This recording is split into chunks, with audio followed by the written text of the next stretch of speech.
Hi everyone, my name is Nira Shirkawi and I'm Seedstars Community and Events Manager in the MENA Region. We're about to begin with our fourth episode of the MENA Region, where you should be expecting 4 exciting startup pitches and the announcement of one entrepreneur that will go on and represent their country in the finals. Having an accelerator program where you can talk to people and share in your trials and tribulations and successes and get advice online, that's been a lifeline, especially psychologically.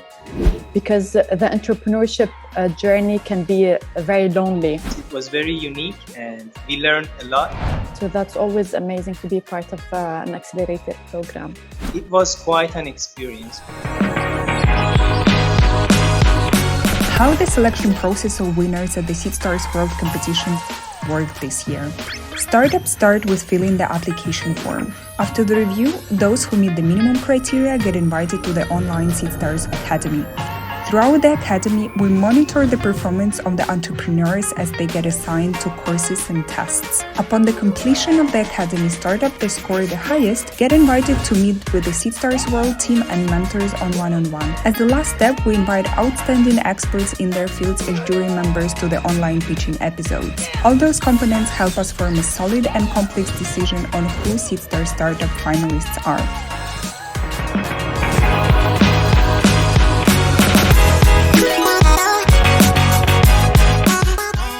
With us today, we have awesome jury members that are Francesca Bombassi, the Regional Partnership Manager at Seedstars, Loma Fawaz, the CEO of Oasis 500, and Yunus Yakhsha, who's an angel investor.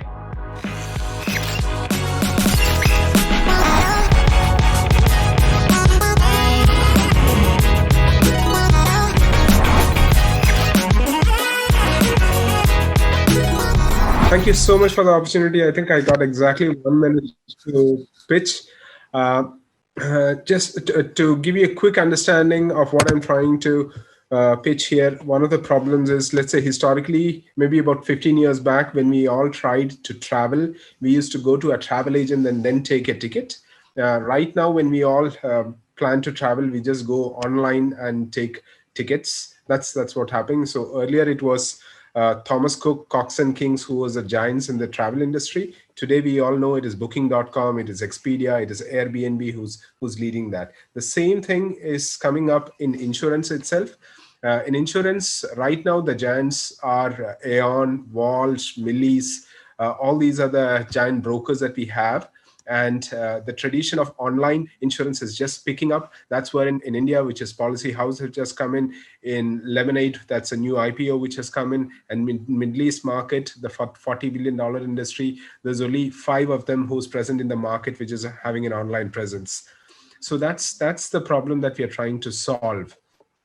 From a where are we kind of perspective, we have started off and we launched our online portal with online solutions to purchase insurance online. Specifically, we launched with 2 products, motor insurance and health insurance. Right now, we issue on an average 100 policies a day, which is about 2,600 policies in a month on an average of AED 1.8 million. And we have integrated with 3 insurance companies so that the policy can be issued and the customers get policies online. From an industry opportunity perspective, the Middle East has a 40 billion insurance premium written as per Insurance Regulatory Authority reports, which is available online. And from that, 70% of the premium is written by SMEs, small and medium enterprises, and that's the target market which we have. From an online presence, what we're trying to solve is cater to the SME market so that they could come online and take insurance live.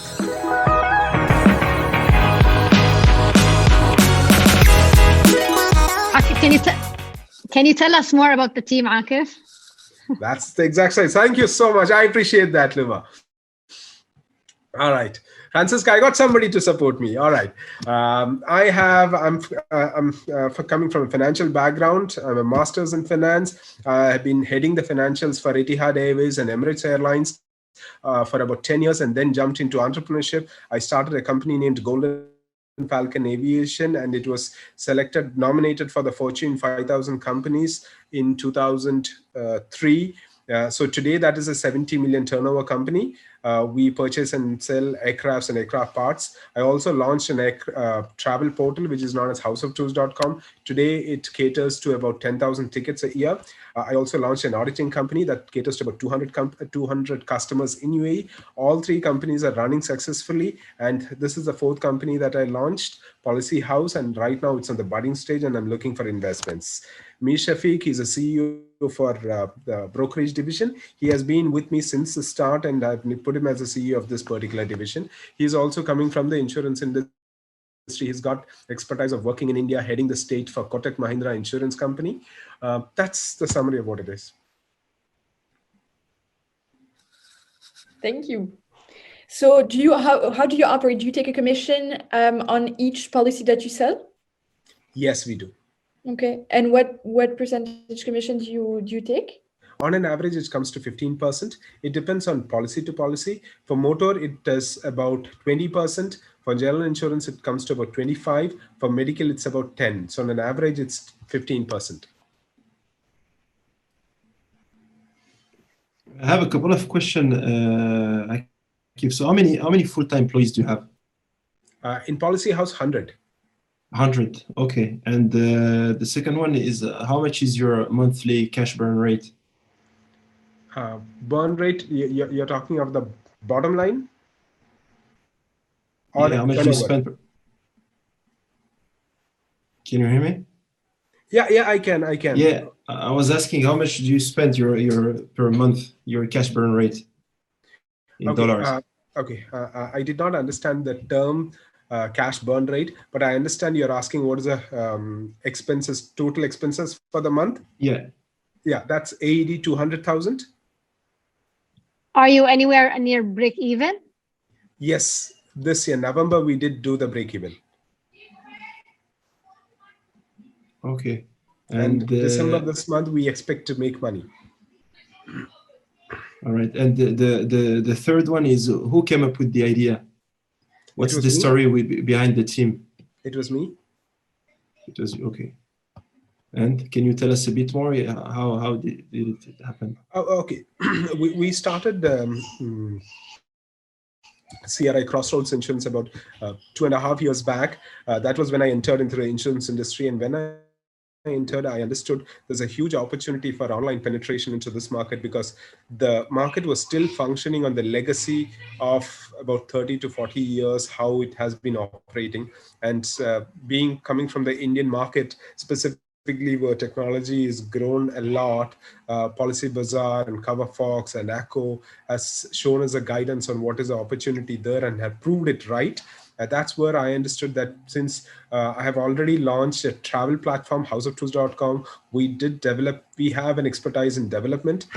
So that's when I tried to combine the expertise in insurance of 2.5 years, plus the technology experience and the financial background that I have to bring in something like this. When I started operating, I understood that, even today, the market is operating, especially for the SME market, the SMEs has to send in quote requests to the brokers reply back to them, and then to and fro the price wars and targets going on, and then only the closures happen. That's when I understood. I went back to the insurance numbers to understand what is the opportunity of the SME market, which is about 28 billion in Middle East market.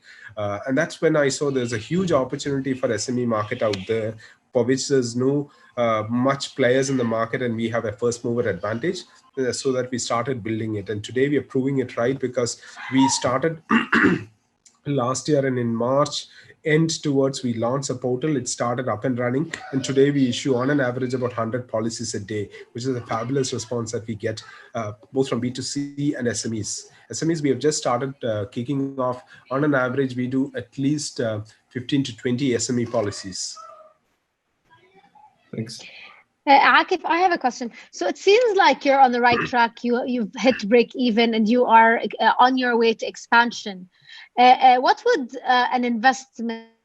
how would an investment expedite the journey? One of the areas of opportunity, as I said, is a scale-up opportunity that we have. To scale up, we would require the marketing funds, the development of the module to the next level, and bringing in expertise in the sales areas. These are the 3 areas which I would need investments to scale up quick. For example, I'll give you an understanding of the. Right now, we operate. The objective is to make a 20% net profitability. About 50% would be spent on manpower.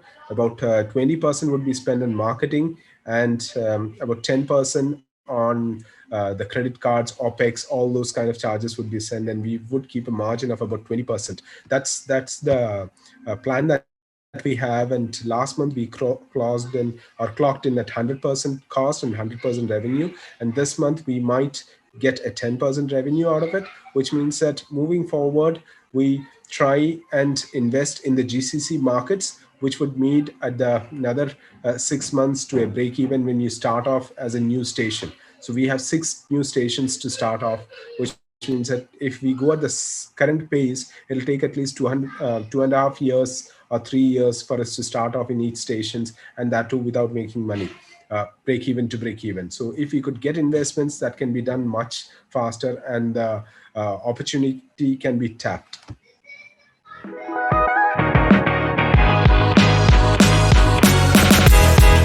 Hello everyone, this is Hiba from IFF Machine. The manufacturing world has been for a very long time an ambiguous, exclusive club and a very manual and slow process world. This is where we came in. Under one roof, we have over 1,000 products of multiple technologies. We do provide after-sales services, localized content, and transparent pricing with online customer service to guide you to the appropriate solution. We've made so far 15 million riyals in revenue. We're bootstrapped. Our focus is machines, materials, and spare parts as a marketplace. We've served over 2,000 entrepreneurs across the region, from entrepreneurs to large enterprises. We're proudly a team of 11, and that would be all. Thank you very much.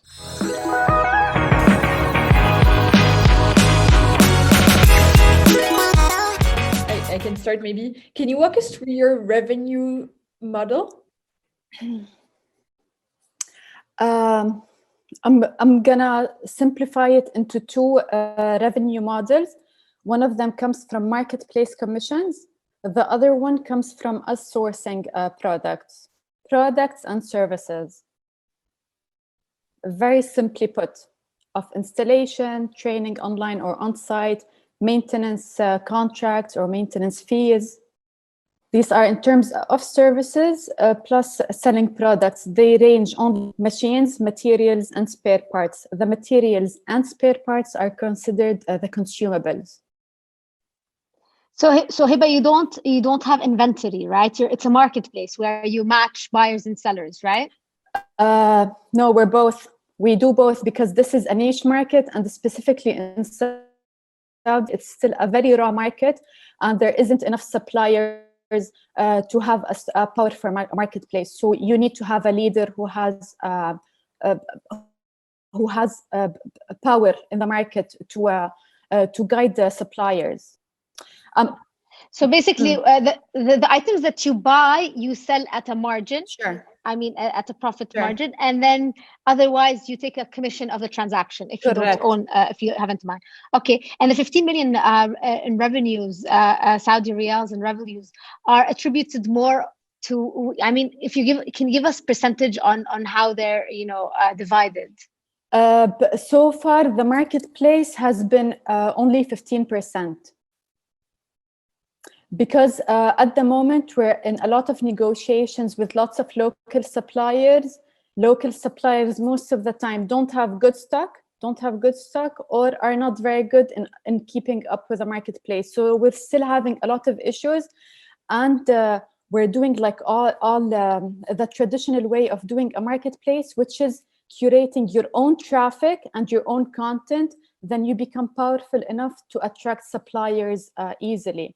And at the same time, when suppliers do come at our platform, they're going to find traffic and demand.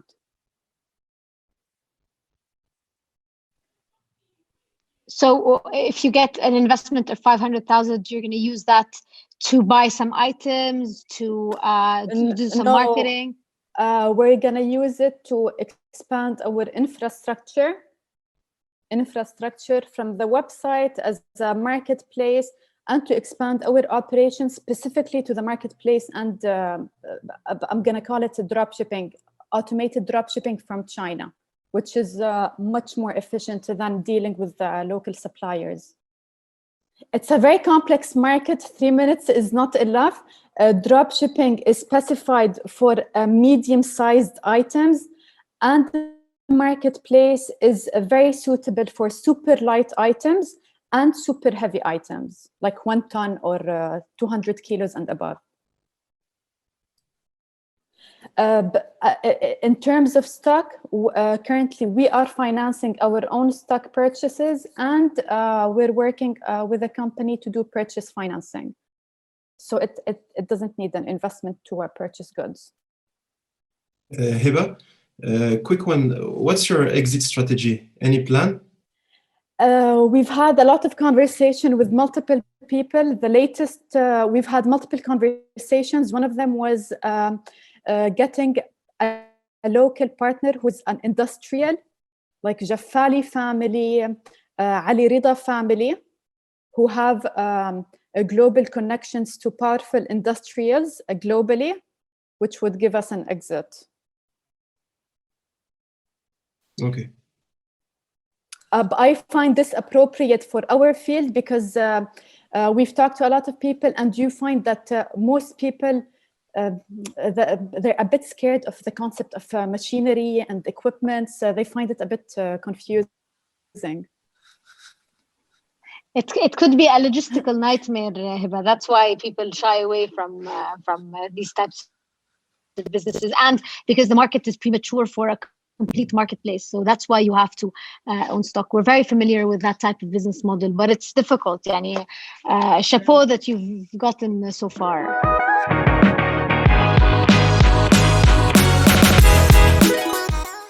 Let me tell you a story that never ends. Laundry.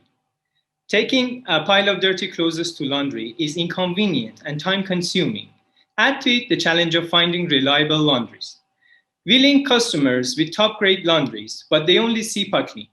Customers select time and location for pickup and delivery in Pakleen's app, or they simply call. Pakleen will then pick up the clothes, get them clean, and drop them off in 24 hours at their doorsteps. If not satisfied, we reclean it for free. Laundry has a global market of $130 billion. In a domestic market of 110 million, during the last 3 years, we've acquired 11,500 paying customers and processed more than 35,000 orders with an NPS of 85%.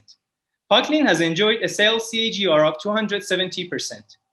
Our secret is the AI-enabled logistic optimization, which plans for the spare capacity of laundries, resulting in scalable operations and a commission of 60%. 21 passionate team members have made it all happen. Thank you.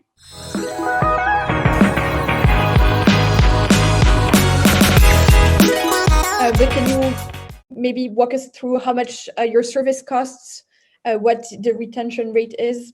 Yes, of course. These unit economics can be seen in the slide, but if there is anything you want me to elaborate, just let me know.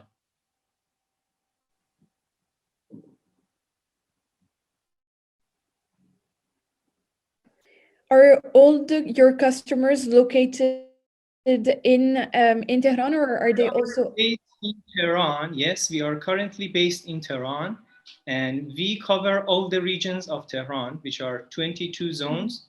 But we are planning to expand into 5 more cities, which all together with Tehran stand for 72% of the whole market of Iran. Okay. Can you talk to us about the margin? I mean, it's pretty high, no? The commission. Yeah. We have started with 40%. It's not actually a commission, but let me elaborate. Let me a bit elaborate on that. We have started with 40%. As we grow and as we could secure a minimum number of items, per day for each laundry, our power in the negotiation has increased, and we contract laundries with fixed prices. and we secure a minimum number of items. And the margin is around, it is on average 60%. With different laundries, we have different margins, but on average, we have a 60% margin. The secret is that we plan for the spare capacity of the laundries. Our system assigns the orders based on the excess capacity of the laundries. And for them, it is valuable because they have a fixed cost. They want to turn on the washing machines, and it is profitable for them to go with, for example, 50 items or 60. The excess 10 is always profitable. So do you own a delivery fleet or do you outsource it?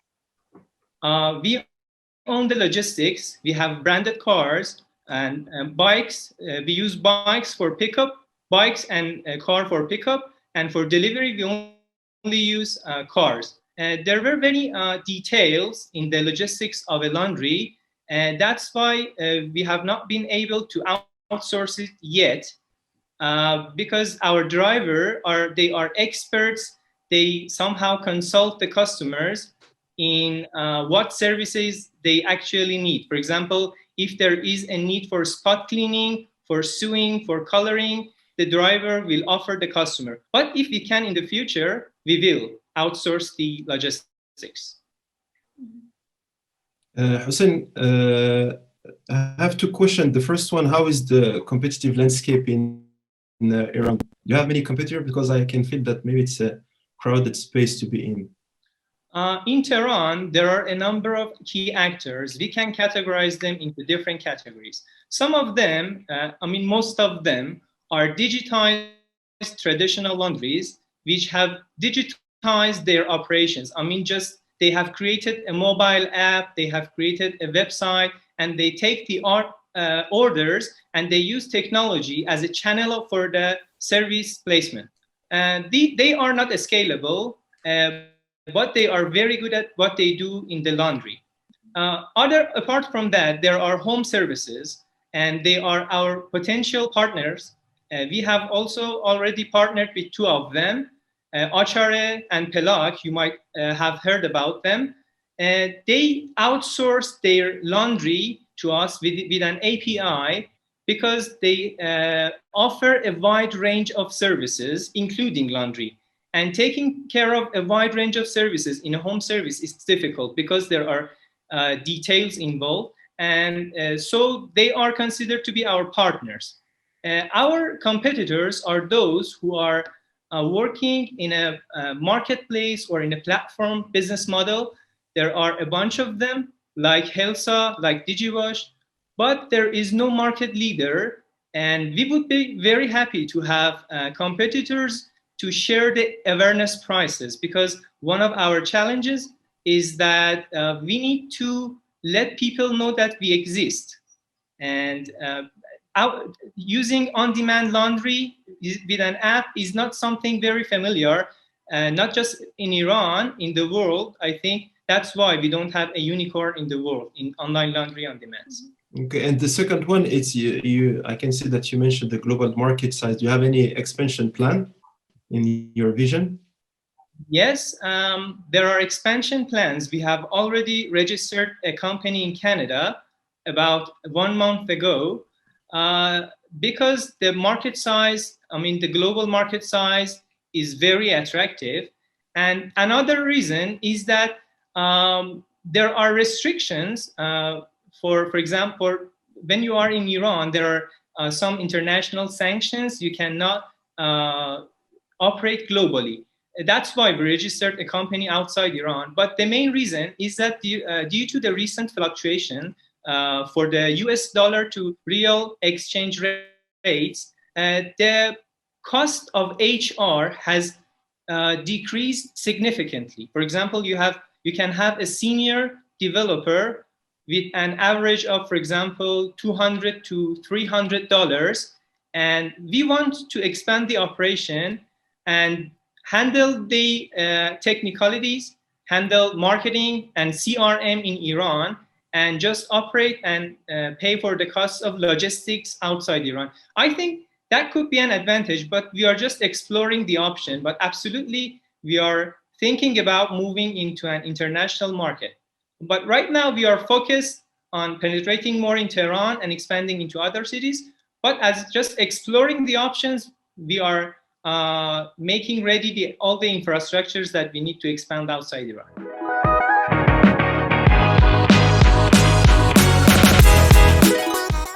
Good afternoon. Globally, 90% of sewage is not currently processed. And of the remaining 10%, most treatment options are vastly expensive and inefficient. Biomweb is a decentralized wastewater solution that harnesses the power of nature and a suite of internet-connected devices to revolutionize access to sanitation services and recycled water. By leveraging newly accessible digital technologies, our system is cheaper, more easily managed, and more environmentally sustainable than major infrastructure development or sewage truck services. Our individual biome pods, which can be also networked together, consist of an elegant series of water tanks that imitate aquatic habitats to process sewage and produce clean water for irrigation. The addition of an IoT and secure app-based management systems give Biomweb an easy, straightforward way to manage and monitor our assets and make them practically autonomous from a single system to a countrywide network. Our technology innovations enable Biomweb's flexible business model where private, public sector, and crisis clients can customize to their need, be that hardware purchase, support services and monitoring, or a pay-per-use system. From palace to refugee camp to suburb, Biomweb can be cheaply, quickly, and reliably implemented to allow for a new era of digitally enabled, safe wastewater treatment. Thank you very much.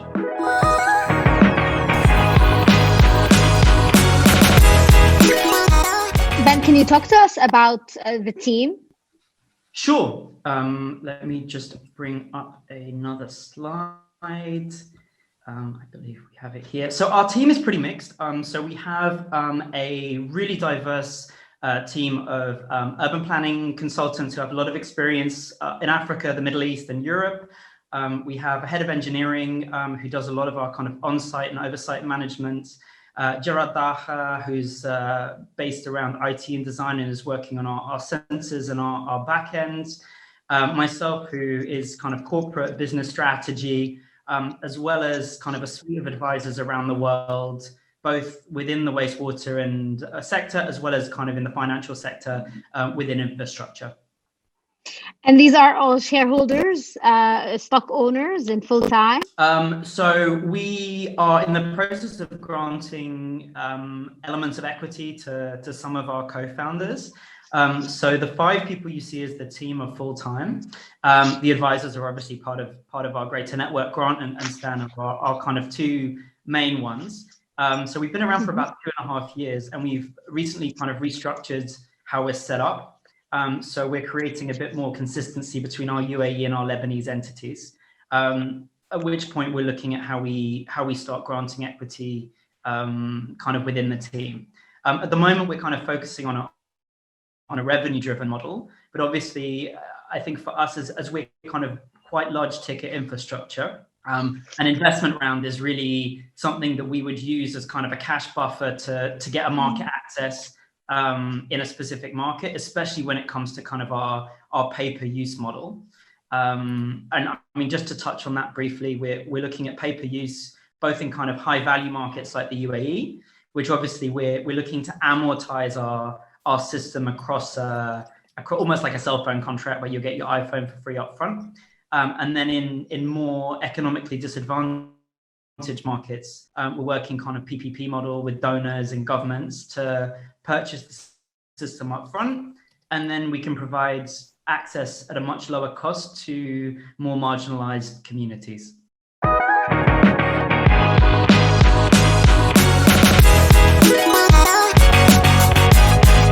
Every startup has its own advantages and disadvantages. So let's talk about the batch we just saw. When it comes to Policy House, Akif is a well-experienced serial entrepreneur and the setup of the company seems quite promising. However, there were some concerns on who is managing Policy House full-time and whether the team is solid. The second startup is Biomweb. There is no doubt that impact investing is quite hard and that the space is quite difficult to enter. However, the team seems quite good and they are definitely the first movers in this space in the region. As for IFF, since the website will launch in 3 weeks, the jury members were concerned about product validation. However, the industry shows a lot of promise for the future. And finally, for Paclean, the team definitely managed to create some good partnerships. But the competitive edge wasn't quite apparent, and more or less, the startup is a nice to have rather than a must have. That's it. And now let's go for the winner announcement.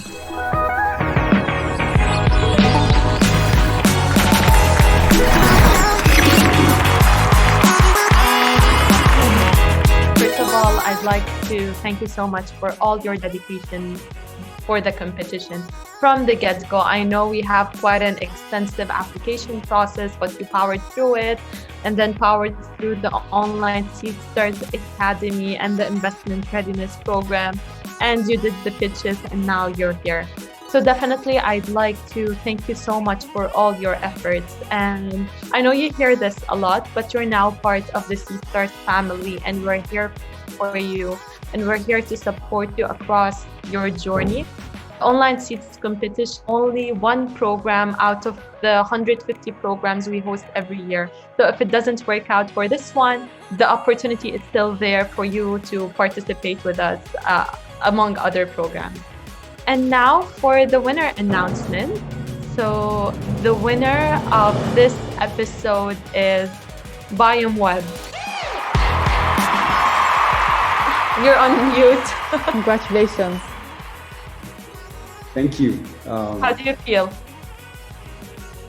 It feels great. It feels validated. I can see everyone on the program, though, really probably deserve just as much as we do. Just happy that we got it, and we're looking forward to the next stage. And I think I'd like to, as well, always keep in touch with the other entrepreneurs. We are in Lebanon. We're also in the UAE. If you guys ever need help or anything like that, we're also available.